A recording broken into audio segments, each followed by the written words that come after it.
everybody who is here with us today. And I would ask that we all stand. Salute the flag.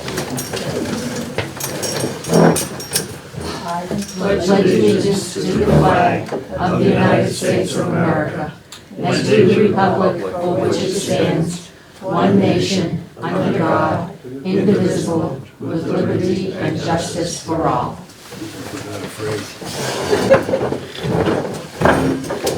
Well, they got it. Yeah, the underdog. It's been a while. Yeah, I think that was added to that board or So something. they changed Richard Stance to Witchet Stance. Oh, okay, I see. When I was in kindergarten, I really thought it was Richard Stance.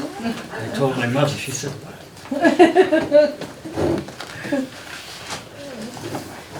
All righty, we're ready to Introduce go. Marilyn as long as there's people here for open forum. No, introduce Marilyn, because I didn't know if there would be anybody here, so we can introduce Marilyn first. We have some good news. We're going to all welcome Marilyn Taylor to Council on Aging. She's our newest member.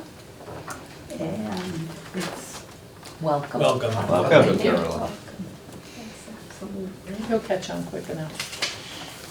And we've had the open forum, Tom Persia, who was going to scope us out and see. And we're also happy to have with us Cheryl Cove. Cheryl Cove. Cheryl's here, and Kim is here, and Alan Edinburgh is here. He has a presentation for us. I'm not here, wait till his last name was. Persia. He's here to observe. Persia. Okay. Cheryl. Okay, and Cheryl, you want to talk? Sure. Hi, I'm Cheryl Cove, and I'm with the Westborough Senior Center Supporters Group, and I'm here on behalf of them. We are doing a fundraiser for the month of April, well, actually the month of May, but we're working it for April. And what we're doing is selling tickets, and every weekday in the month of May, we'll be drawing a prize. Most of them are $50, worth $50, and each ticket is $10. So we're asking for help from everybody. If you can support us by buying a ticket, or if you'd like to take a couple and sell them, we'd really appreciate it. We've been working hard at this, and any help we can get would be great. I'll leave one of these, you can pass it around or whatever and look at it, and just stop at the office if you wish to take more with you to purchase or sell, okay? Thanks very much. Okay, Thank thank you. you. Are those the tickets, or where do you? Yeah, what you do is you would fill out the bottom half, it's just your name and number, you leave $10 and then you take the top half, okay? Where They'll do be you drop the form off? at the office. Can leave it here, yeah. Thank you for your time. Thank you. We're doing it. very much. Has everybody read the secretary's minutes from the March meeting?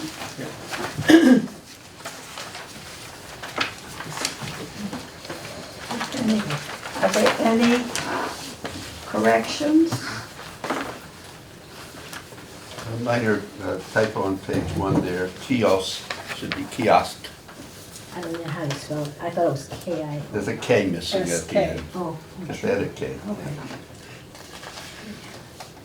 And the number is 82.8% of the people that came in the building are from Westborough. 82 point what? 8, so I just said 83, that's close enough. Yeah.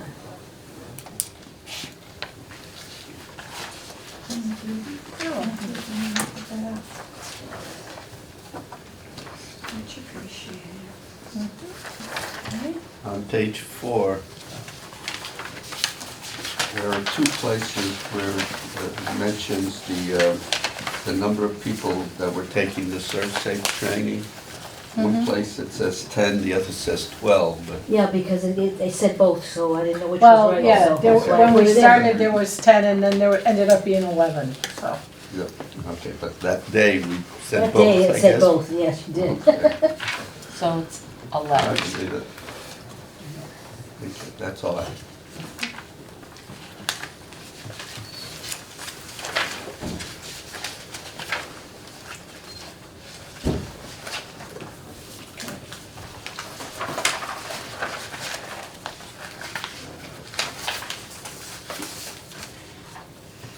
Are there any other changes or corrections?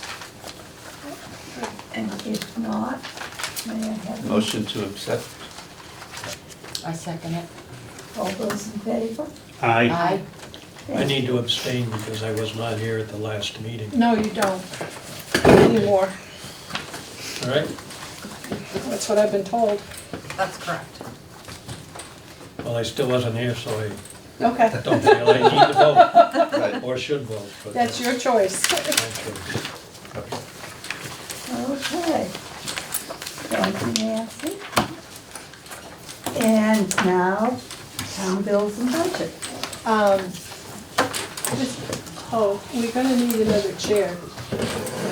Well, we have spare here, so. Thank you. K-I-O-S-K. I know, it's one of those weird words. Probably. It always sounds like music. Yeah, well. I have,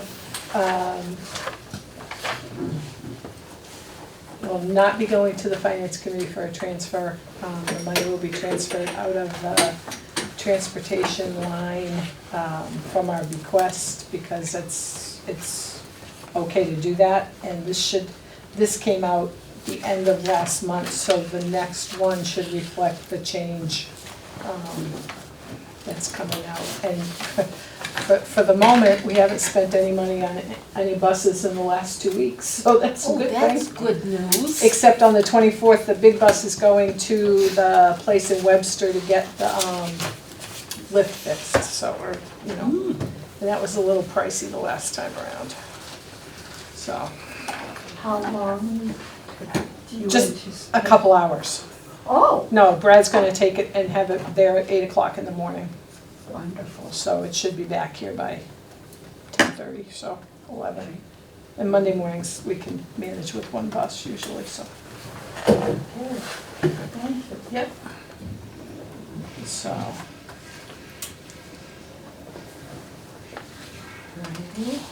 I think that we're all waiting to hear the results of the update on the well, survey. Kim? Sure. So just to remind everyone, after town meeting, we went to town meeting last year, 2022. Got approval to move forward with the survey. We entered into a contract with UMass Boston's Gerontology Institute in early summer, began working with a small group. Guido was the representative from the council. Over the summer, the survey went out late October. The folks at UMass accepted survey responses through mid-December. I think it was right before the holidays that they closed that off. So they spent January and February inputting all of the surveys. The vast majority of them were returned by mail, so they were handwritten, so they did all of the data input. So in March is really when they began evaluating those or working on the report in earnest with the data. So we are anticipating, hopefully within the next week, that we will have the draft report. Our contract with them is through May, so our timeline was always anticipating we would have the results right around now. We knew it would be after town meeting, so we're hoping the next week or so. I feel like with almost, I think they had well over 1,500 surveys returned. So I appreciate that they understand our interest, and I've been hounding them a little bit, but at the same time, I appreciate that they're doing their due diligence and making sure they're being very thorough in the report that they give us. So what we will do once we have the draft, we will look at scheduling a meeting for sort of a public unveiling. The lead researcher, her name is Caitlin Coyle, will plan to come and present to the community, so we will figure out what forum makes the most sense. We will likely do it off-cycle of a board, in a regular committee meeting, but we will probably invite the select board, the council, we might have a few other interested entities out there, and then it would certainly be open to the public as well. So right now, more to come, but I know people are very anxious to get the results. I know there's been a little concern that people haven't heard anything for a couple of months, but rest assured, this is what the plan was, and they are working diligently to complete it. I have a question, Kim. Who will get a copy of the draft? At this point, it's coming to me. Okay. So I don't expect, I've talked to Caitlin about what the draft looks like.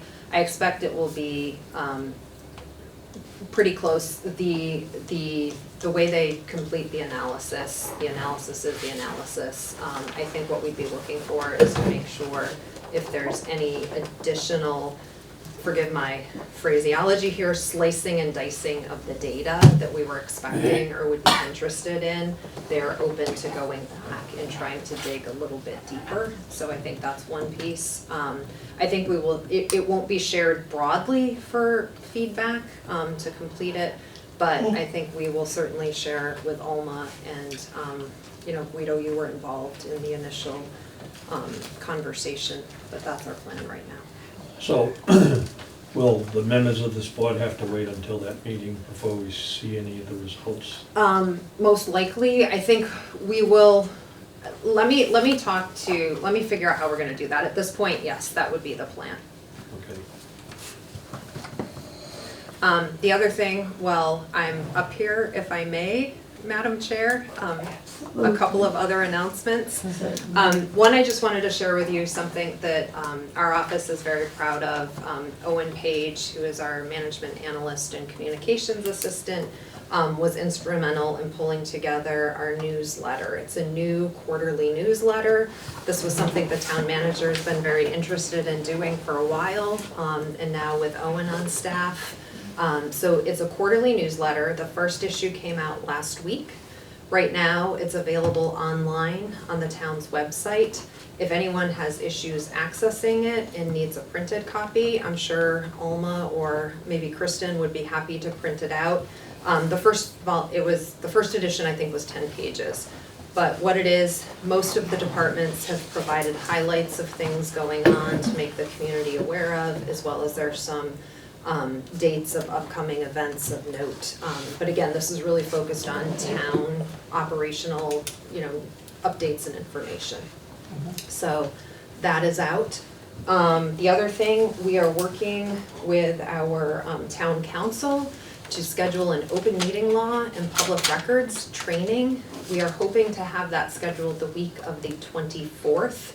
It will be in person, most likely at either Town Hall or the Forbes Municipal Building. More info to come, but I would strongly encourage you all to attend if you are able to. So the open meeting law are the laws and the rules that govern the meeting of public bodies, of which the council is one. We've also had some, lately we're getting public records requests, so there will also be information and sharing of really what does that mean. When you serve on a board or committee, certain emails and correspondence are subject to public records, so I think there will be a lot of clarity both for staff as well as board and committee members on what the implications of that could be. But the date is likely to be the week of the 24th. I wanted to give you a heads up so that hopefully when we pin down the date, Alma can reach out and hopefully it's something most of you can plan to attend. Say April? April. So that would be the week after next. Is that gonna be a daytime thing or an evening thing? We would do it in the evening. All boards and committees are being invited to attend. Thank you. Anything else? This sounds very similar to the test that we had to take on open meeting laws on the internet to become a member of the board. Right. I think they'll get into some, I've sat through these, and each time I do, there's always some other nugget that I'm able to glean, but I do think it's helpful if you're available to come and hear it in person. While they do have materials on the state's website, I think they can get into some more nuanced detail, and also I'm sure council will be able to answer questions that come up. There's also some a recent court decision, and it's specifically around if you have open forum, you can't censor speech, so I'm sure he will also touch on that as well. Okay? Thank you very much. Excuse me.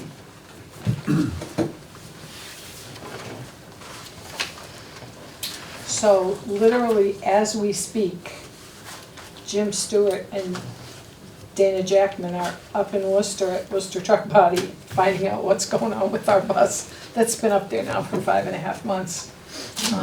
They both made several calls up there in the last couple of weeks and haven't gotten any calls back, so they decided the best way to do it was just appear in person, and so hopefully before the afternoon's over, I'll have some information about why they haven't got our bus back to us in all this time, so. The other two are great. I said before, the big bus has to go to Webster, or will be going to Webster on the 24th to have the lift adjusted. They get loose and I don't know how to describe it, then they make a lot of noise, which they shouldn't be making, but, and it hasn't been checked in a while, so we need to do that.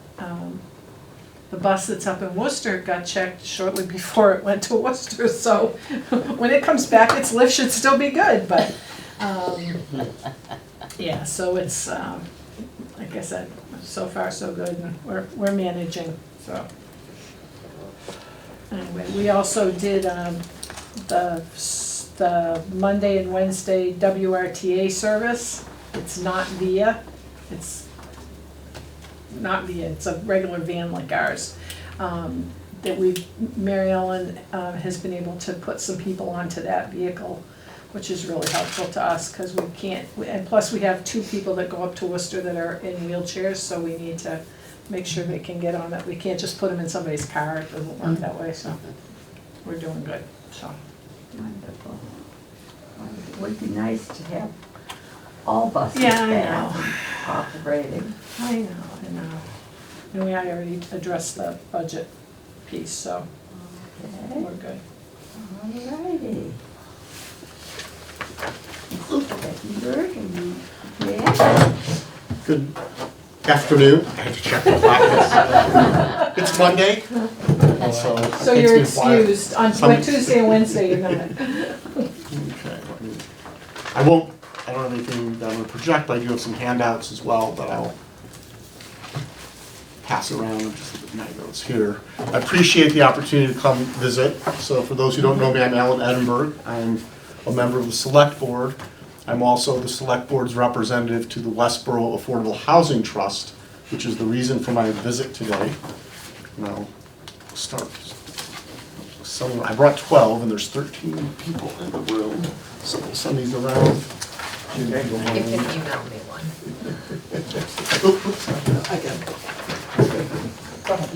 I think you've seen these slides before. I wanted to give an overview of the work we're doing. Oh, there should be more coming around. They're coming. Pardon? are the guests, no, they're not to have problems. There's one more here. If I may, Up here. okay. No, there's no reason not to, as long as there's enough. No, we don't have enough. Oh, yeah, no, Nancy needs one. Oh, I'm sorry. Oh, no, you can take this for Nancy. That's fine. Nancy 1.0 and 2.0 here first.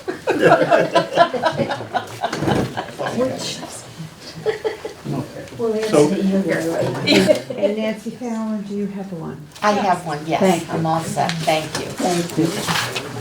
So, I asked for an opportunity, I'd spoken to Alma a while ago about an opportunity to come back and come here and talk to you about the workings of the trust and what's going on, in part because we're seeing a number of issues that are impacting senior citizens and more elderly residents in Westborough related to housing and housing affordability. And there's some work we're doing in regard to that long-term, but also some short-term efforts that I think the council should be aware of. As a bit of background, the mission of the Westborough Affordable Housing Trust is to provide for the creation and preservation of affordable housing units in Westborough for the benefit of low and moderate income households, and to support efforts to improve housing affordability for our community in general. And I can talk about some of our current initiatives around all of those. In the presentation, I apologize, the font got a little small. I didn't kind of make it bigger, but we operate with some guiding principles to help protect the town as well against 40B developments where we could have a large influx of school-age kids that impact the schools, or other developments that are far outside our zoning and what we'd like to see developed. But most of our guidelines are about using data to prioritize our work and making sure that what we do meets the needs of the community and blends in well with the community. So that we're not putting 5-story buildings in single-family neighborhoods. We're respectful of the community in which we serve. The trustees are appointed by the select board. We're staggered 3-year terms. This was authorized by a new bylaw created at town meeting in November of 2020. Currently, in addition to myself, our trustees include Nancy Armitage, who is an attorney with real estate experience. Ed Bain, who many of you know, is our chair. Leah McLean is a resident of the community who's been involved in other boards and committees and is passionate about affordable housing. Hank Roush, who I'm sure many of you know, he brings 2 decades of experience on affordable housing projects and consulting, given his work with Habitat for Humanity. Ken Salzman is a developer, a general contractor, who does residential and commercial work, and he's providing us with his expertise there. And Kate Storm, who is a social worker and actively involved in Westborough Youth and Family Services, and has been, as well as a number of other town committees as well. So we have a very good, very active committee. Our intent was that we thought we would have to meet once a quarter. We actually meet monthly to keep the projects going and keep the work moving forward. And actually lately a little bit more than monthly. We've defined strategic goals for what we're doing. In programmatically, we're looking really by 2026 to add roughly 80 units of affordable housing to Westborough, or have that in the works. There's some obstacles we face. The largest one right now is actually wastewater treatment capacity and the rules around who gets to connect to town sewer. But we're working closely with the DPW on that as the projects. So the programs we're actively working on, and actually let me step back, some of the things we've done, aside from creating our own goals and objectives, during COVID-19, we stepped outside our normal function and created an emergency rental assistance program. We spent roughly $100,000. We prevented 17 families, representing more than 50 residents, from being evicted. Which was awesome. Which was we provided short-term rental assistance as well as casework help to get them into the state programs for broader assistance. Because at the time, it was taking the state 75 to 90 days to approve applications for emergency rental assistance, which is nice because the programs were very generous, included utility relief. But if you can't pay the rent today, 75 days is a long way off. And so we provided anywhere from 3 to 6 months of rental assistance to help these families out. We've been building a partnership with the Westborough Housing Authority. I'll talk about that a little bit more in a moment. And we've been exploring multiple potential housing development sites. You may be aware that the town acquired a property at 3 Baylor Avenue. Due to back taxes, it's actually, the resident passed away There was no next of kin. The estate got settled. After 7 years, the town was able to get the property. Wow. And the trust has purchased the property from the town. And actually, today, the RFP goes out for a developer to, the building's actually not structurally sound anymore. So we'll be tearing down and rebuilding on the same footprint. And so we're looking to build a roughly 1,200 square foot, 2-bedroom, 2-bath home on that property, which will be sold as an affordable unit. Comparable homes in that neighborhood, to give you a sense of what that means, comparable homes in that neighborhood sell in the $390,000 to $420,000 range. As an affordable unit, this unit should sell somewhere between $180,000 and $220,000 is our expectation. And there will be a lottery and the normal process to go in. We've been looking at other properties as well. They're not as far along in the process as Baylor Avenue. The other activity that we were involved with is a property owner over off of Glen Street on the west side of town. It's an apartment complex with 120 units, 24 were affordable. They took steps to exit their agreements for affordable housing. The Housing Trust, looked at the issue. We were looking for a state program that could continue the subsidies and keep those units affordable. It turns out that there's a provision, a Supreme Court case here in Massachusetts that requires that those units stay affordable. And so we started the process. It's now in the hands of the town, and there's litigation involved to protect those units. So what's the definition rent-wise of affordable in that case? Because I know that we gotten some information about one in Southborough and one in Marlborough, two complexes that have alleged affordable, but those rents are more than my mortgage. So I'm not sure how that got to be affordable. So affordable rents are set by the Department of Housing and Community Development using data from the federal government Housing and Urban Development Department. So it's not Typically, based on Westborough? It is based on areas and territories. So affordability happens really based where the rent is set as a percentage of the area median income. Okay. And that scales based on the number of people in the household. Okay. So, and that can be at 50% of AMI, 60 or 80%. Okay. And the rent will be 30% of that percentage of AMI. So if a project is built where affordability is set at 80% of the area median income, then the rent should not be more than 30% of that 80%. And each year DHCD publishes a table of allowable rents for studios, 1-bedrooms, 2-bedrooms, by town.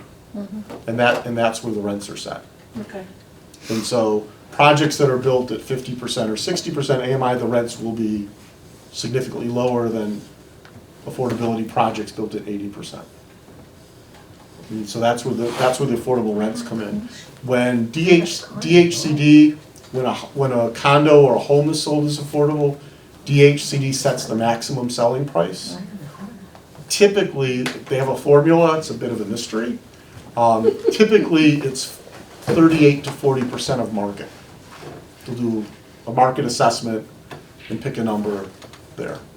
Our role as the trust with this, in providing this property to a developer to build, is one, we're providing the land and at no cost, well, at $1 to the developer, and we have funds available to subsidize the cost of construction, so that a developer can come in.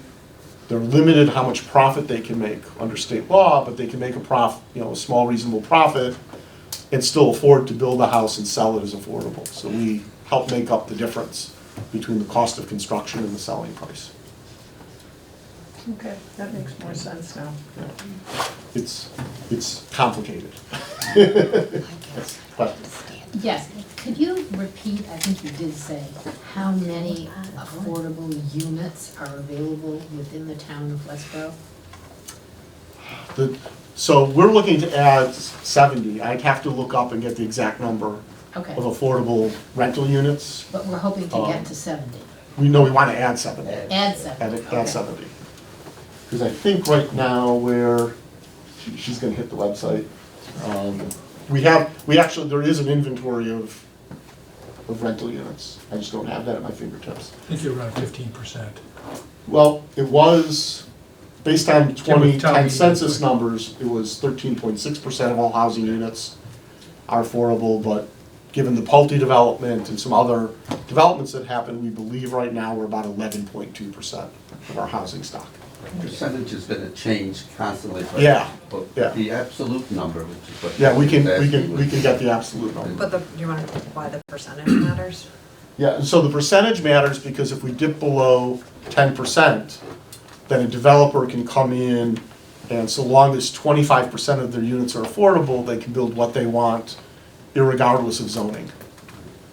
And so we lose control over the size, the location, the density, the look. And we don't want, the town's been in that position in the past. And it generally doesn't work out well. Yeah, there is a town in this area that shall remain nameless. And somebody built, I mean, it looks like a prison.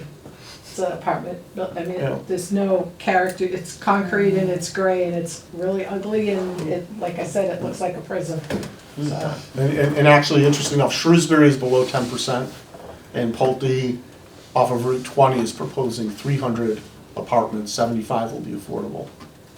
And the town is, up in arms because it's next to a single-family residential neighborhood.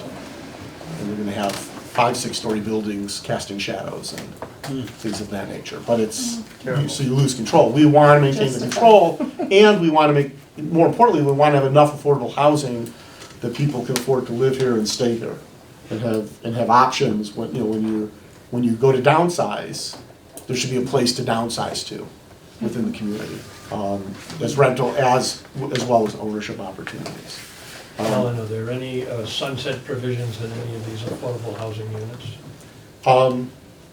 There are a few affordable housing units that still have sunset provisions.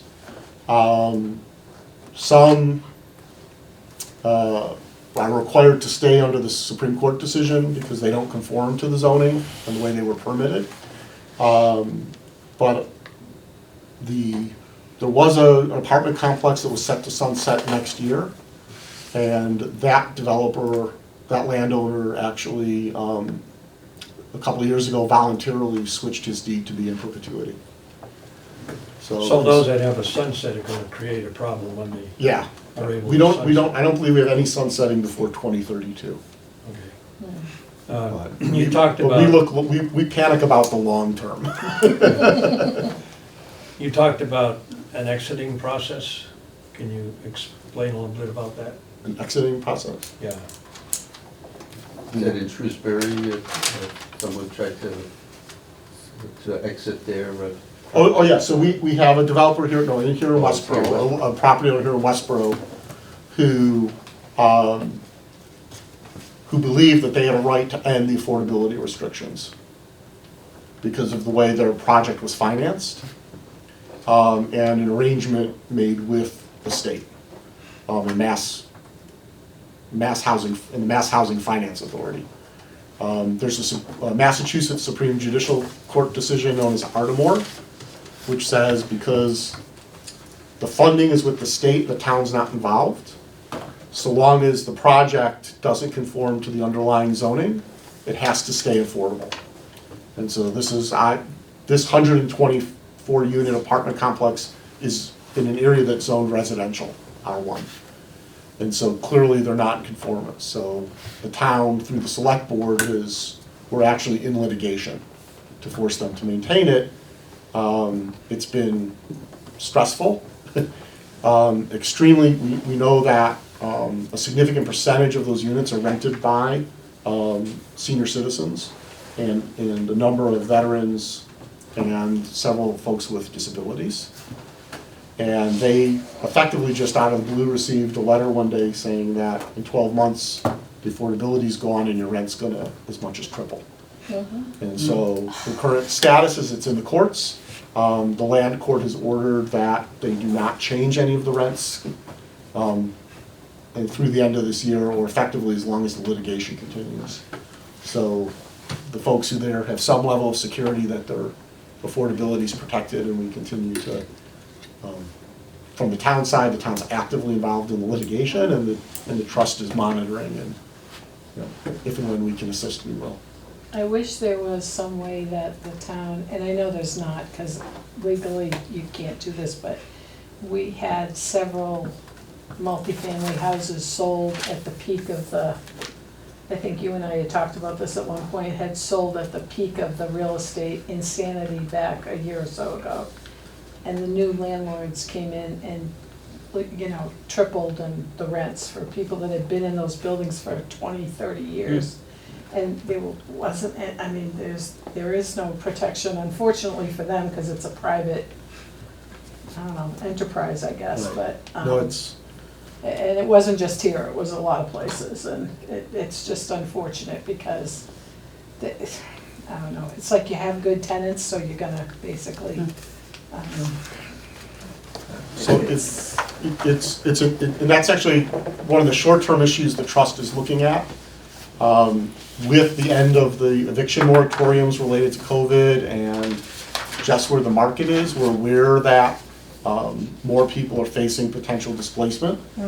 And one of the activities the trust is exploring, and it's really the question of if and how we can participate and make it happen, is to create a housing office, or effectively have a housing resource counselor available to residents of Westborough, so that someone who needs or is going to qualify for affordable housing, either to rent or buy, would have someone who can guide them through what's a very complicated process as far as applying and financing, and also someone who could work with existing landlords to educate them on programs that are available. Smart landlords know that there are affordable housing programs where even though the tenant is only paying the affordable rent, the rest of the rent to market rate comes from elsewhere. And they end up, it's actually can be good for them. These tenants tend to be very respectful of the property and tend to be long-term and very stable. And so helping educate landlords that there are programs out there where they can have affordable units and not suffer or feel that they're suffering a financial loss every year. And so we've done some marketing around those programs before. We're exploring a way to get that type of resource more available. And so a few of our trustees have been looking at other programs around the state to see if we can model that, and of course, what's the cost to do that, and where can the money come from, to do that as well. On the, Who's paying for the litigation? Does that come out of the trust funds? Is it Well, taxpayer? This is, the litigation's the town, so it's coming out of the budget, the town's budget. on the new affordable housing units, is there any means to incorporate a provision for in perpetuity? Yeah, so most new affordable housing is deeded as in perpetuity. So we're sort of at the end of a period back in the 80s and 90s. There was a push to create more affordable housing, and it was, well, it's 30 years. And that should be enough time for us to build what we need. And here we are. And here we are 30 years later, and it hasn't quite worked out that way. So most, in fact, individual homes that are affordable, that resell as affordable, the deed gets updated to make it, to clarify that it's in perpetuity. And that historically there were some escape clauses, right, that said if you couldn't find a suitable buyer in a certain period of time, then you could go to market rate. Those get removed as owned units get turned over now. The big project what we're working on at the trust is Rogers Road. We're working with the Westborough Housing Authority, On their behalf, we approached the Mass Housing Partnership, which is a nonprofit that's funded by the Commonwealth. They provided an engineering firm to go in and do an initial site assessment of the undeveloped land. So as you leave the senior center, there's that hill with the forest up until where the townhomes are. That property is owned by the Westborough Housing Authority and is developable and can be developed. And so right now we are working with the Housing Authority to get them comfortable with a plan so we can pursue development of that property. Our hope, given preliminary information, is that we could potentially have 30 to 40, 62 plus rental units there. Which would be Which will also be open. awesome. And there's some good things that have happened very recently. The Acton Housing Authority actually received state funds to build new affordable housing, which is good. Housing authorities tend not to get that funding. The state prefers that private developers do the building. In getting that funding, Acton was able to waive what's known as Chapter 30A, or prevailing wage. In doing so, by getting that waiver from the state legislature, they lower the cost of construction by a third and make it more affordable.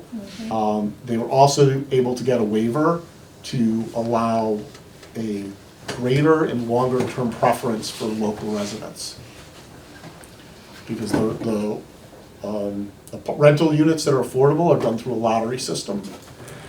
And after the initial tenant, there's no local preference. And so Acton was able to get a waiver that extends local preference. And we're getting the details on that because it's something Well, let's do that we because want to do because we know. the state waiting list for affordable or low-income subsidized elderly housing is a nightmare, and it's unfortunate, but in the communities, and we've talked about this at directors' meetings, like, I know that Bob needs a house, but yet there's 17 people above him on the waiting list, and they're all from all over the Commonwealth. But he's right here in Westborough, and he, it's, and people get a little aggravated about that. I'm not crazy about that statewide waiting list thing that they incorporated. So the challenge with the waiting list for rental units, affordable rental units, is that people can check which communities they're interested in living in. But the first checkbox on the form says any community. So most people check any community, even though, realistically, they don't want to live in any community. They want to stay close to where they are, they want to move closer to family, if they have kids, they want to keep the kids in the school system if they can. But the way the form is structured, most people just check. Yeah. So when a unit in Westborough becomes available, anyone who's checked Westborough as well as anyone who's checked any community, it's that order. And what typically will happen is they'll send out the packet and the information to the top 10 to 20 people on the waiting list. They have so many days to say yes, they're interested or not. The majority of the time, none of those 20 are interested. And they have to then send it to the next 10 to 20, and that process continues. So it's a challenge. There are efforts underway. Senator Eldridge actually is looking at potential legislation that would guide DHCD to change that process. Good. But that's a long way out. The rules around affordable housing haven't changed since the 1970s. So in It's that slow to change. situation, that people are getting if I'm misinterpreting this, please tell me, but it sounds as though people are getting lists of housing that's available, but it's not convenient to them, of interest to them, is that right? Right, because they checked any community. Okay, so any community basically sends you to prison, and you can't pick anything else. Oh, yeah, right, it sends you wherever. And the problem with that from the tenant standpoint is after so many refusals, you're sent to the bottom of the list. Yeah. And But so, it- but if people you- who want to stay, so if someone wants to be in, Westborough and they're willing to go to Northborough, Shrewsbury, neighboring communities to stay close to family and friends, if they check any community and the first 5 offers they get, are in Williamstown and Peabody and Mashpee and Middleborough, and they say, no, no, no, no, no, the DHCD says you're refusing affordable housing, Yeah. and they move them to the bottom of the list, and the process starts over. That's quite unfortunate. It is very It unfortunate. is, and if you've grown up or lived in Dorchester or Mattapan or Boston your whole entire life and they wanna send you to Pepperell, Right. Yeah, it just, why? so, but the project for Rogers Road is complicated. What's the timeline? The- Roughly. Best case, we're probably 2.5 years from breaking ground. Not too bad. So, I thought you were that's gonna best say case. 10 year. It could be, I mean, so the challenge is, you know, the land is controlled by the Housing Authority Board. The way affordable housing funding works right now, the easiest way to move the project forward would be to sell the land, to put it out to bid, and have a nonprofit developer who builds affordable housing, you know, win a bid, and transfer the property and have them build and operate it. The Housing Authority, understandably, is reluctant to give up control of the property. So there are other mechanisms by which we can work. Additionally, the Housing Authority is an operational board. So when they meet every month, they're approving invoices, they're, you know, doing the day-to-day work of running the Housing Authority and managing the 110 apartments that they maintain and oversee. So they're concerned that they don't have the capacity to manage a big project like this. That's where the Housing Trust comes in. We're working to come up with a plan that they'll be comfortable with as far as control of the property, operation, whether or not the rental units become units that they'll maintain and manage or not, all of these big questions, as well as the trust has the resources and the ability to run the project and to manage it. And so we're in conversations with the trustees there, you know, technically the commissioners, the Housing Authority, to find a way forward. Everyone agrees that it's a great property, that we could do a lot of good there. We're all at point A, we all want to get to point B. The question is what path we take, and what we'd be able to do. And then when, if ever, will we be able to hook up the town sewer? Minor detail. Minor detail. Pulte had plenty of capacity, sewer capacity. Is that right? That's sort of locked in because of their permits to build? I'm not sure, was Pulte on sewer, or they on? I thought part of it was on septic. I did too. Yeah, I can check on it. yeah, I have to reach out to the planning department to see. I know a gentleman who bought basically was originally a one-family house, but had been used as an office and one family. And he wanted to convert it to 2 apartments, and hasn't been able to because of the sewer Right. hookup for the second apartment. And yet that would provide another rental. It would, yeah. So right now, the DPW has an effort that they're pushing Mass DEP aggressively on. Sewer capacity is set by Mass DEP, and it's not only how much are you allowed to put in the sewer each day, but who gets to put it in. And so, single-family homes is one group, multi-family housing is another. There's some different types of commercial properties that get divvied up. And right now, Westborough has we don't believe we have any available allocation for multi-family housing. And so there's an assessment going underway to see how much are we actually putting in, who has been offered hookups but hasn't used them, and could those be reused? And then there'll be a reallocation of the capacity. So we will get more capacity for multifamily housing when all this work is done. Mass DEP works at the pace of Mass DEP. Not- As with most agencies affiliated with the city of Boston. Yeah. So we're following that closely. We're looking, We're actually looking at, the trust, there's a piece of town-owned property, near downtown that we're looking at potentially, it's zoned for single family, but we're looking at potentially doing 5 small cottages, sort of in a courtyard style. That could be 5 affordable units. The layout, at least one of the units, possibly 2, could be fully handicapped and wheelchair accessible, with where the parking and everything would work. But to do that, we're thinking, okay, it's a single family lot, it's allowed 440 gallons into the sewer each day. So the question we're actually looking at is, could we separate what's known as black water, which is your toilets, from the gray water, which is sinks and showers and everything else?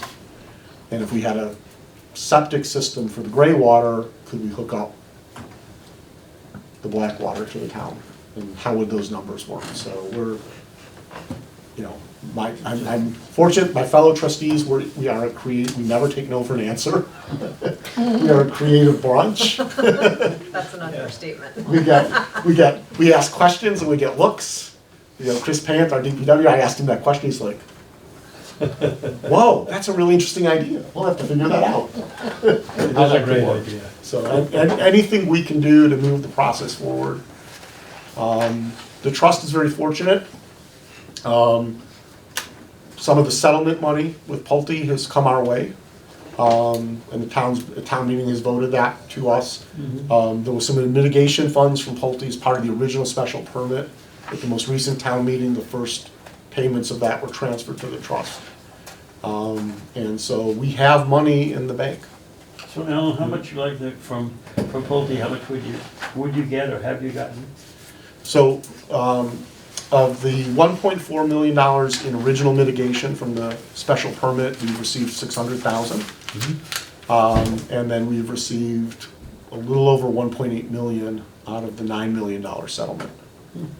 And that, since we don't have an active project that needs more funds than that, we are not asking for more of that $9 million. It's in a stabilization fund that the town holds that can be used for affordable housing and other projects for seniors. Thank you.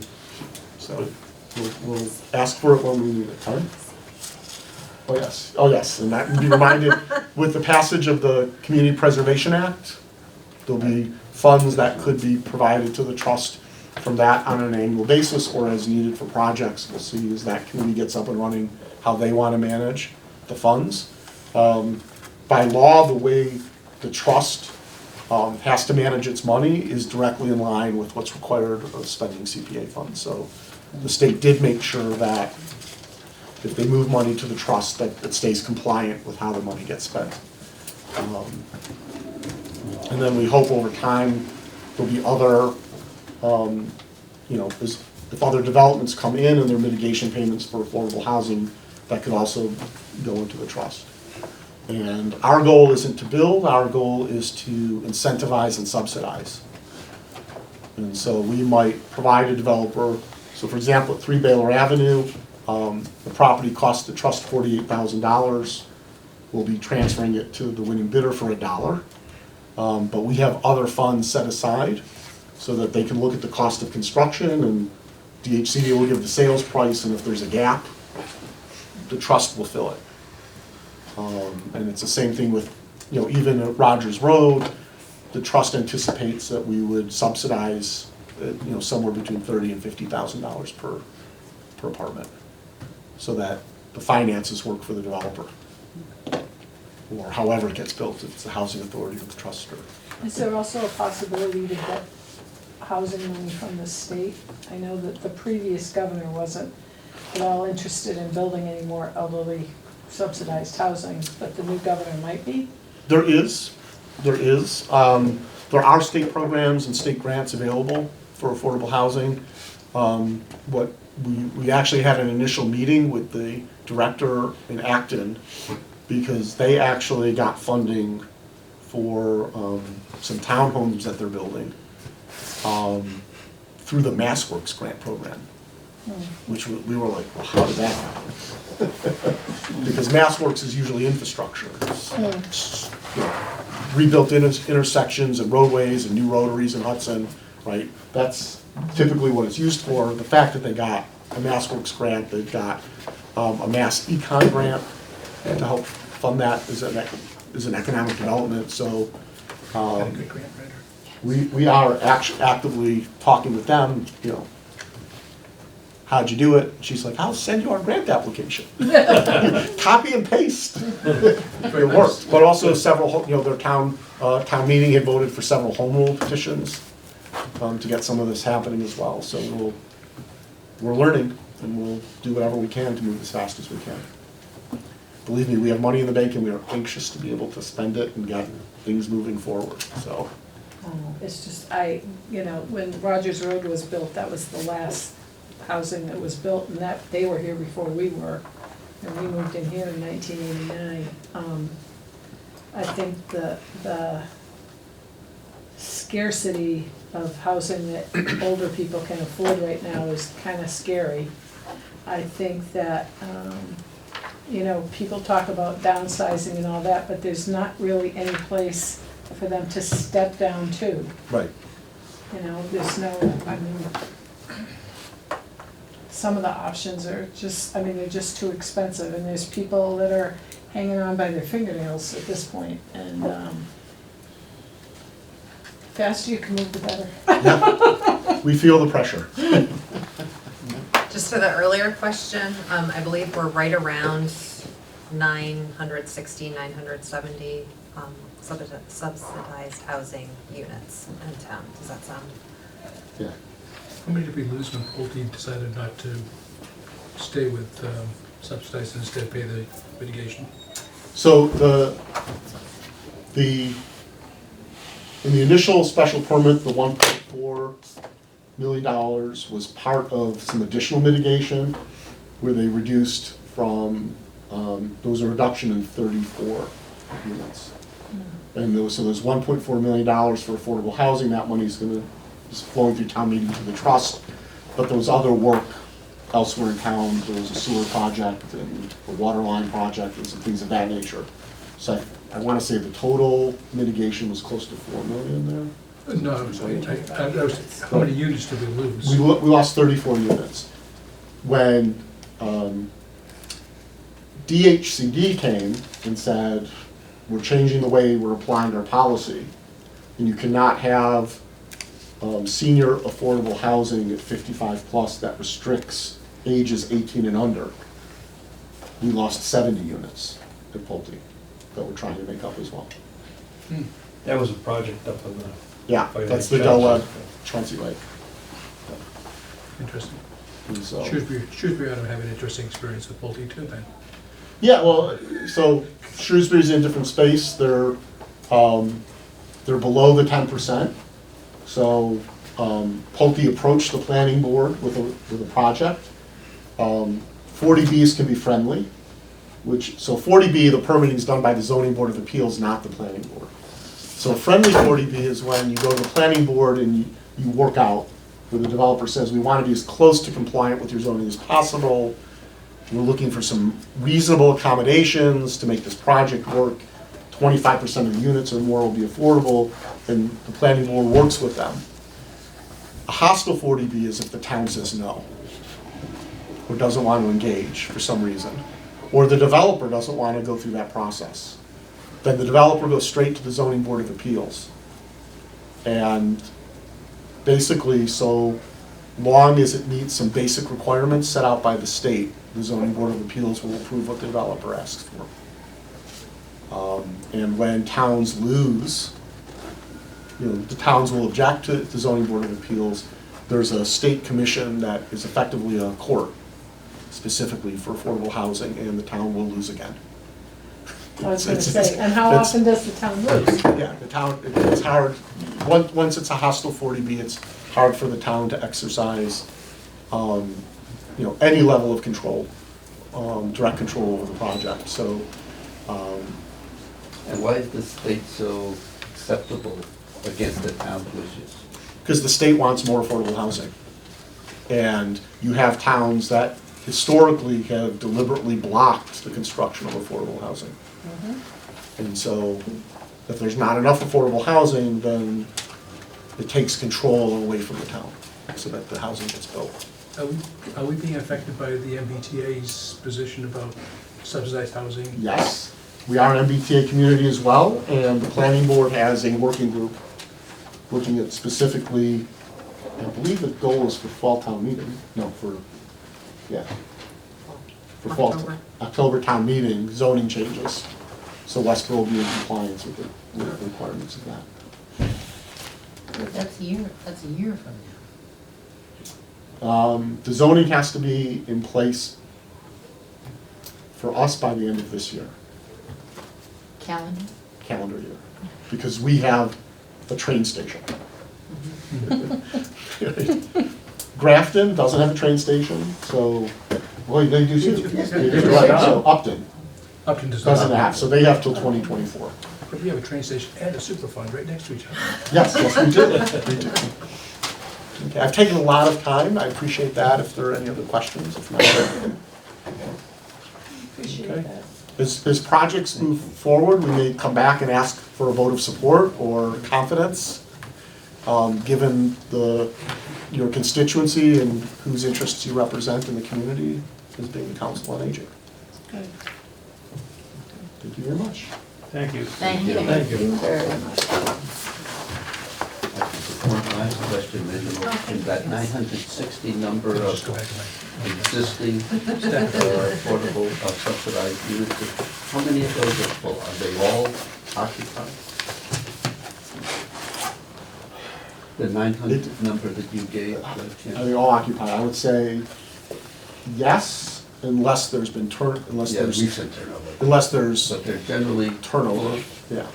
Our housing authority is very good about working, and Linda Strand, the director, is very good about working the system to fill empty units as fast as possible. Well, no, she moves, she Oh, I know doesn't, you know, if she doesn't hear back by the deadline, she's on to the next group. Not, you know, doesn't wait a week or two to get the next batch out.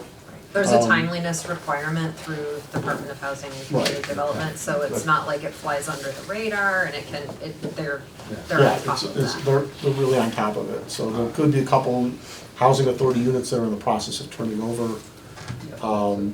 But we're not aware right now of any lotteries No. happening. And we've only had in the last year, I think, 2 sales. Because of the private- sales come through, The sales come through the select board. the We have, rental units move. we have to approve, we really don't approve it, we just recognize that DHCD has approved the sale price of an affordable unit. When someone buys an affordable home, when they go to sell it, they're restricted on, it stays affordable, so DHCD sets the selling price as well at that point. So affordable homeowners do benefit some from market changes, but not as much as if you bought a market rate home and the market explodes. And that's to keep it affordable, so. Thank you very much. Thank you.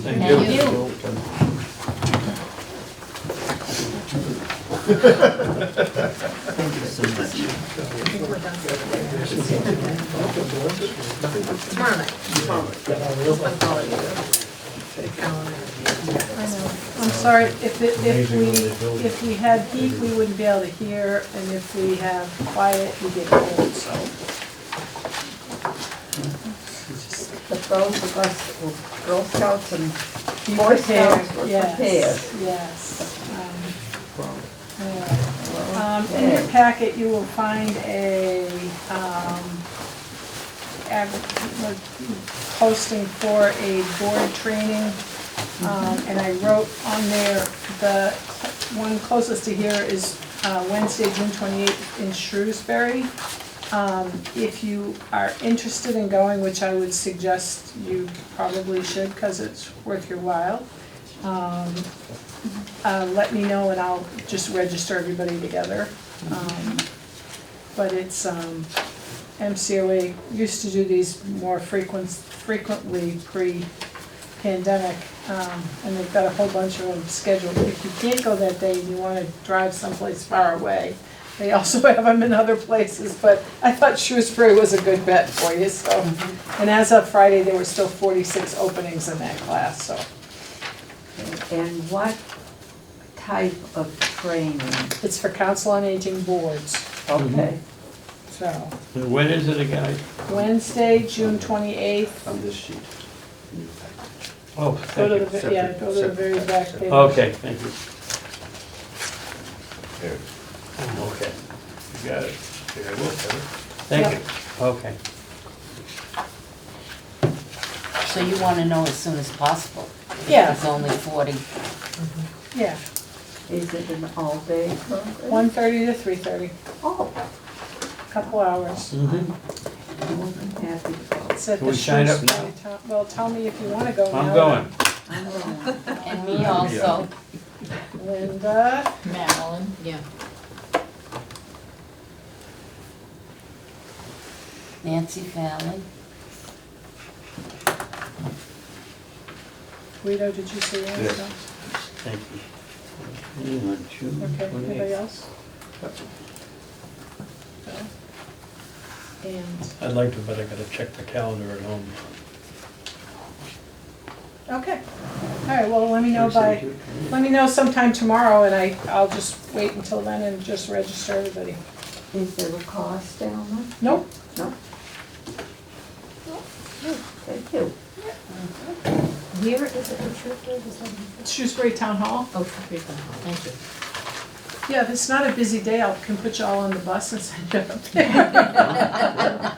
Perfect. Might as well. Kathy, it's the last page. Yeah, I don't have it, I will get it.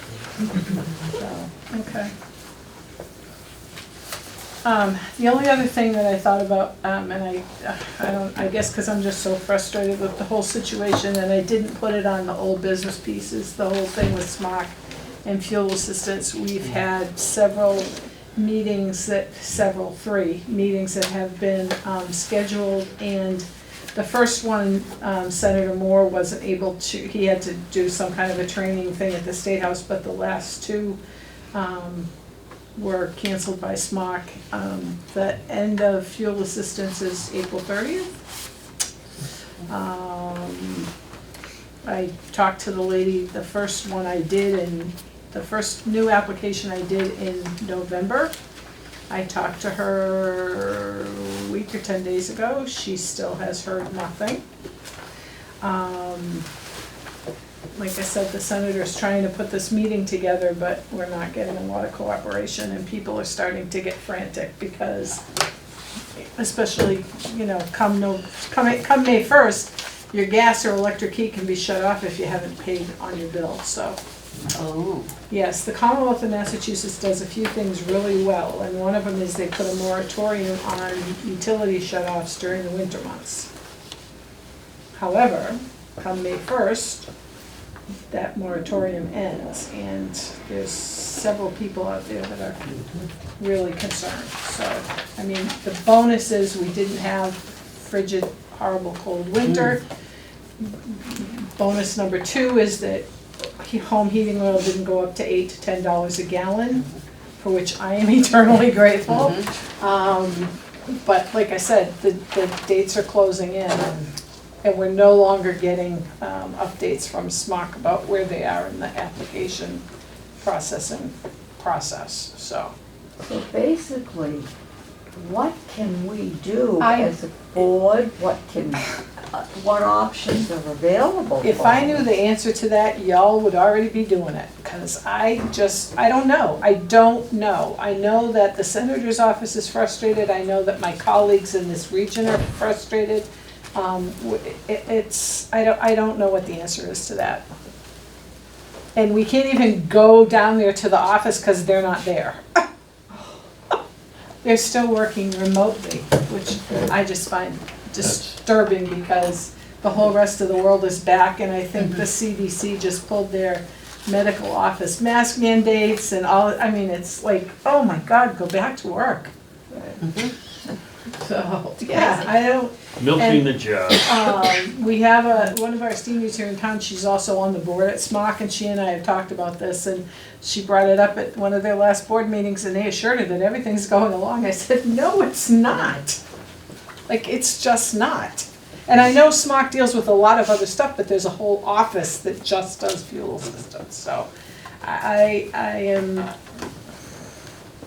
somebody suggested, what is it, Channel 7 or Channel 5? Huh? Solve it Solve at 7, yeah, maybe it was you that suggested that, Anna, no? Yeah, I don't know, or, go to the newspaper or something, but I'm not sure I wanna put my finger in that hornet's nest, so, anyway, I will keep you posted, and hopefully by the time we meet in May, I can say that everybody was certified and everybody got their money and their bills were all paid, but we'll see. That kind of comes under pipe dreams, I'm afraid to say. Okay, so we did our first conversation program with Judge Reardon. I was not here that day because I had scheduled a day off, but he, Anna, you were here for Yes, that? it was excellent. I was there late, but he was quite informative. I think before I got there, he was telling more of the process of dealing with some of the things that come up in his office. And then there were time for questions of people who had, questions on things in general. Yeah, I was there. He's an excellent speaker. So this month we have Senator Moore coming. It's all in your newsletter. Next month we have Westborough Detective Dean Payne, and he's the one that works with the DEA and drug enforcement and stuff. And in June we have Registrar of Deeds Katie Toomey. So let's be chatting with some people.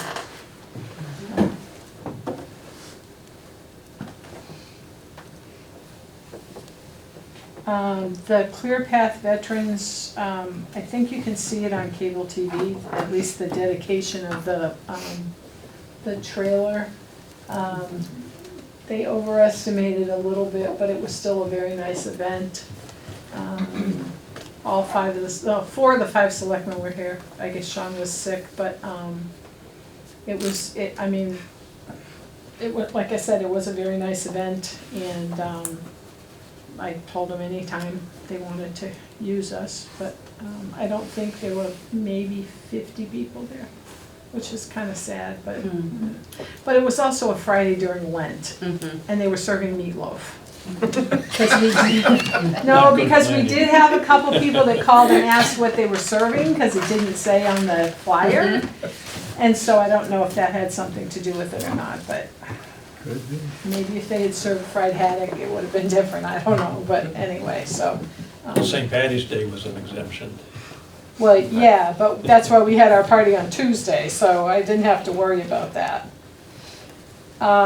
We are talking about doing another cleaning day, because I don't know where some of this stuff comes from in this building. It just appears. And Kristen sits at that desk and she sees what people come in here with, and it just, like it reproduces itself in the closets or something, I don't know. But anyway, in my office, like I said to whatever is in their hands at the end when they get to my office, it stays in my office. And Kristen walked in the other day with a box that actually it was something to put in the caregiver dinners. And she walked in my office, she didn't tell me what it was, she just walked in my office with this box, and she put it down and she walked away, and I go, Kristen? I said, what do you guys always say to me? I have too much stuff in my office, and you just brought a box in and left it here, and you didn't even tell me what it was, so I said, you just are guilty, but like I said, just to kind of get things organized for the spring, the supporters are gonna start their workshops coming up too, so Stephanie still wants to get at some of this stuff. We've had a couple people have called about donating jewelry for the fair. Oh, sure, you can bring it in now. Just bring it in. Yes, yes. So, So when would that be possible? I'm looking, so I'm trying to pick a day where it will do the least amount of damage to the schedule, and I think we're looking at Tuesday, May 2nd. And I can let you know that. Like I said, the more help, the better. We need to get at those closets in the back and get rid of some of that stuff. There's just like I said, yet again, don't know what to do with it, stick it in the closet, so. Sort of like home, but now we're running out of space, so. Some of that stuff came over on the Mayflower. Do you think we could ship it back on the Absolutely came Mayflower? over on the Mayflower, yes, I agree. And when we did the shredding in the fall, I had asked permission from the archives to shred everything we could up to that point, so we got a little ways to go yet before I can ask permission to shred some more of those documents, but, like I said, it just appears here, interesting, like, stuff. And then the whole durable medical equipment stuff, we do not need any more silver walkers, we don't need any more, no, first of all, nobody wants those anymore. They all want the rollators, because those are kind of cool and you can sit. So we just, but it's funny because between our handyman and our nurse, they've been trying to keep it in the closets and get that cleaned up and whatever. And it's like they just get it cleaned up and you turn around and there's more stuff in the hallway. It's like, I don't know where it all comes from, so. We will take wheelchairs and rollators at this point, but we don't really need anything else. Shredding day is the 24th. April. Yep. We're also doing pills and sharps that day. The police and fire department will be here to help out with that. I know that that's a busy day. But now you've got 2 weeks to get your stuff cleaned out and get it. How does that work? You bring your car around? Yep, How does it if work? if you can open your trunk from inside your car and you wanna put it in your trunk, that's fine. If you don't, put it on the back seat on the passenger side so you can pull in and they'll just open the door and take it out of the back seat. Same with the pills and same with the needles. Now, last year, one of them said to me, we prefer, I think I had them in plastic bags, trash bags. Yeah, They said, no, we'll empty it, and you get the empty bag. yeah, they back. can't put Right. plastic Yeah. bags through the shredder. It's paper and cardboard and that kind of stuff. So they'll take it in a cardboard box? Yep. Dump it and give you back the box. Yep, they'll give you back the box. Fill it up next year.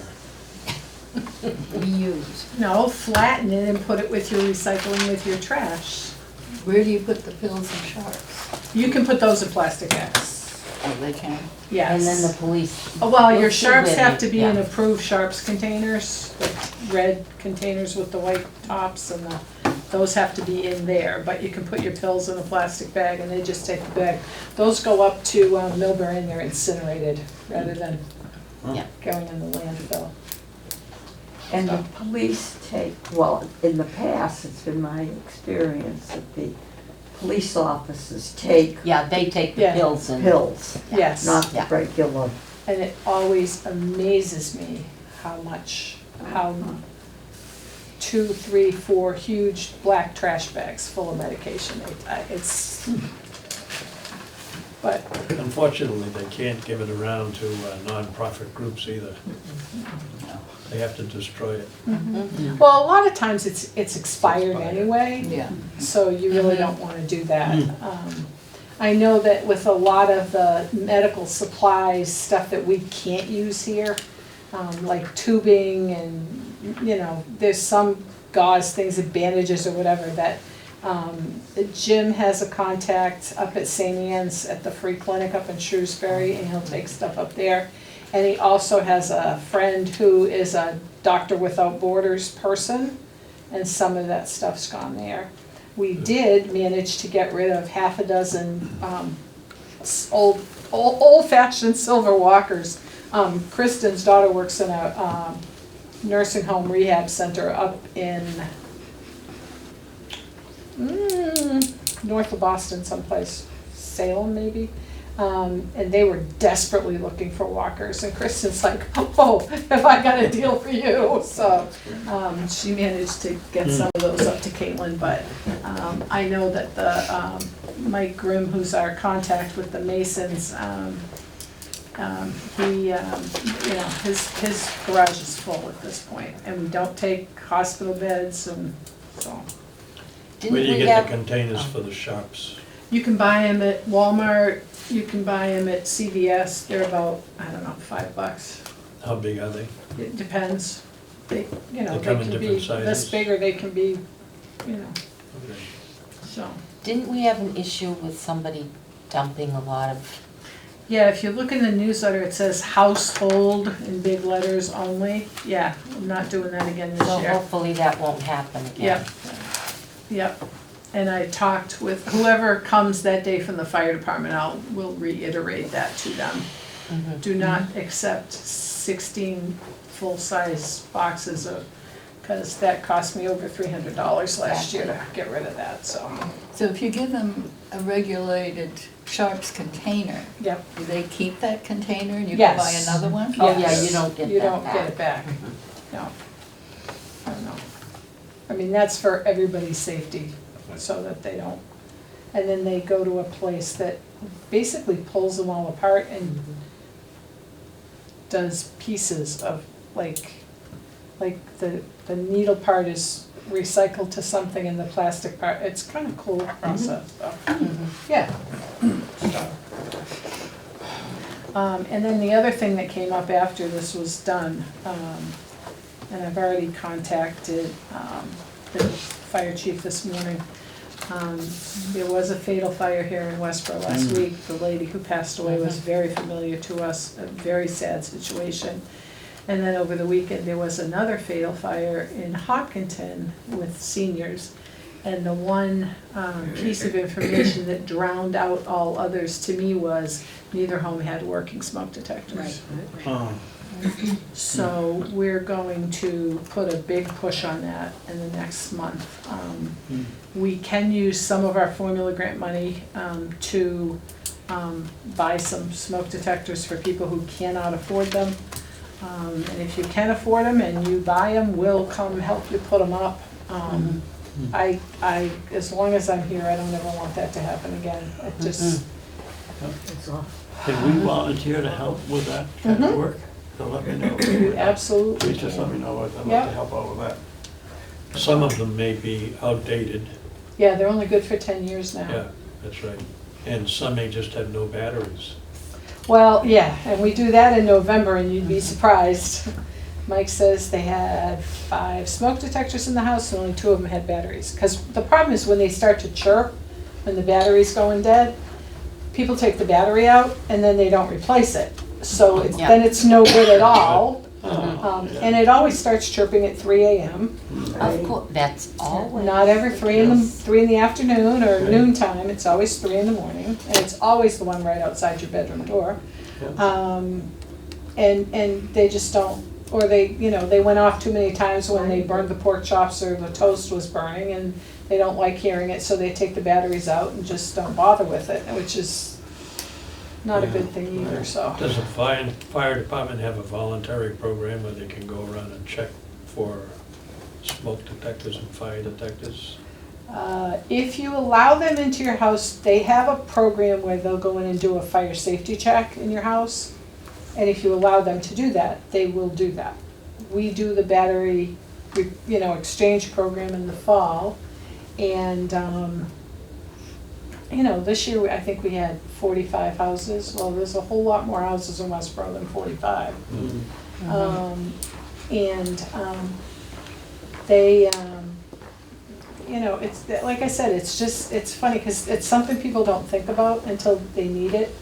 Or like I said, they pulled the battery out because it was chirping, or they pulled the battery out because it goes off every time I cook. Well, then maybe it's not in the right place. Right. So, we need to educate and let people know that this, they need to have their working smoke detectors. And then for people who are profoundly deaf, there are bed shakers. So if they're sleeping at night and the alarm goes off, the bed will shake. Really? Yeah, those are cool. Never heard of it. I'll get one just for fun. Yeah. And the And there's fire also- department's website has the information for that free home fire safety Yeah. visit. And probably a couple times a year, I put those flyers in, like, the caregiver dinners or the dinner at the back door, we put those flyers in just to remind people about it, but, yeah, and there's strobe lights too, so that'll flash. So, yeah, so we'll be doing that. AARP driving's next Tuesday. If you haven't taken the class, it's well worth your time to take it. When is it again? Next Tuesday from 10 to 3, there are breaks. Lunch is provided. Like I said, it's a great program. The instructor is top-notch, and it's well worth your time. If you are an AARP member, it's $20. If you're not, it's $25. And if you have United Healthcare, it's free. I don't know why. Well, we got all that. Yeah. Okay, what is it again, please? It's, 20 if you're an AARP member. yeah, no, I'm sorry, when is it? Oh, Next Tuesday. Tuesday the 18th from 10 to 3. Tuesday, 4/18. Thank you. And you can sign up with Kristen. I'll do that. Did And they do any kind of a road test? No. But believe me, I've actually had people that have come to me after they've taken the test and said, it's time to give it up. Like I mean, you know, it's on that big screen, and she's, like I said, she's Yeah. great. And I've had a couple people over the years tell me that, I think it's time I stop driving. Not the ones I wished would take the class and say they'd stop driving, but. Alma, can we have one other item under other business? Sure. Are we ready, and I really should turn this over to Guido, to get us all on board with receiving secretary's minutes by the, I really do not know much of anything about that. Well, if it. you want to do that, you just need to get me your email address. And then we'll just, I mean, Kristen will do it on Wednesday afternoon when I get the packets ready, she'll just scan them. But I'm still gonna put them in your mailboxes, cause. Right, no, that's fine, but. And I can scan the agenda and the minutes if you want, and not all the, you know, not that there's a lot of other stuff that goes along with it usually, unless there is. But we could do those couple of things. So you'd have those Wednesday afternoon. But you can still come in and see us and pick them up. And the calendar? We do like to see your smiling faces. You can include the calendar? The newsletter? No, when, on the emailing. What calendar? Well, when you send the package out, it has a calendar for the months coming up of all the. Oh, no, that's the newsletter. Oh, you're talking about the minutes. These agendas, yeah. I take the question back. The newsletters, you gotta pick those up someplace. Can I make a comment on that? John, you could Yeah. get the The newsletter online. Northborough Yes. and Shrewsbury had their newsletter out the last week of March. Our newsletter came out. Our newsletter didn't come out on time because the truck that it was on broke down. Is that why? That's exactly what they told us, and it came, yeah. And it's like, okay, so your truck broke down, why didn't you send them by FedEx like you've done before? Well, Kristen said she called 4 times. She She did. wasn't told that. Yeah, she was She eventually. wasn't giving that message. Eventually, she was, They but, should have said that right away. yeah, you would think.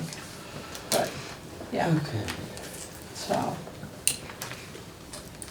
This Anyway, is a- but it's very pretty this month, if you haven't seen it. Yes, it is, it's cheerful. Yeah. Full of good information. Oh, and then I have these. So if you don't have one of these, it's because yours got mailed to you. Like, you got yours mailed to you. Diane's not here.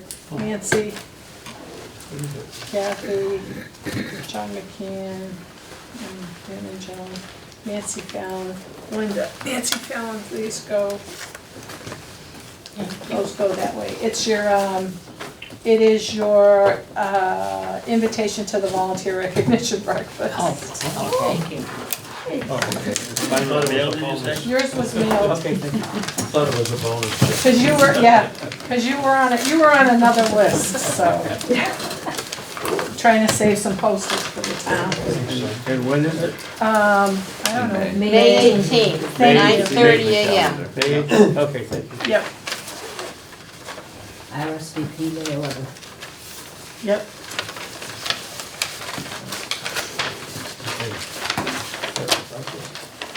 And actually, I won't be there I won't be here on May 11th or 12th because it's my birthday and I don't work on my birthday because I'm too old.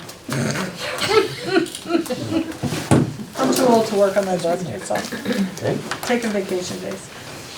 Wait till you turn 80 and the church gives you a plant to take got one. home.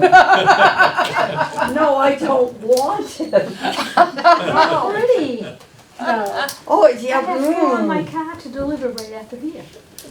From yesterday. I have a couple to deliver too, no, I get it. which is fine, but They love getting them, I can tell you. I had a phone call last night from a gentleman that said, I didn't take my plant after church today and nobody brought it to me. I said, I think it's coming tomorrow. I took Janet Adams hers today. Janet Harvey. We talked for 45 minutes, she and I in the end. We just talk, we have things that, kind of losing our husbands and everything. Are we adjourned? When's our next meeting? Our next meeting is on Monday, May 8th.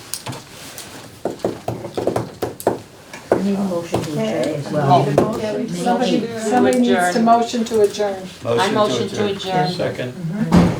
All those in favor? Aye. Aye.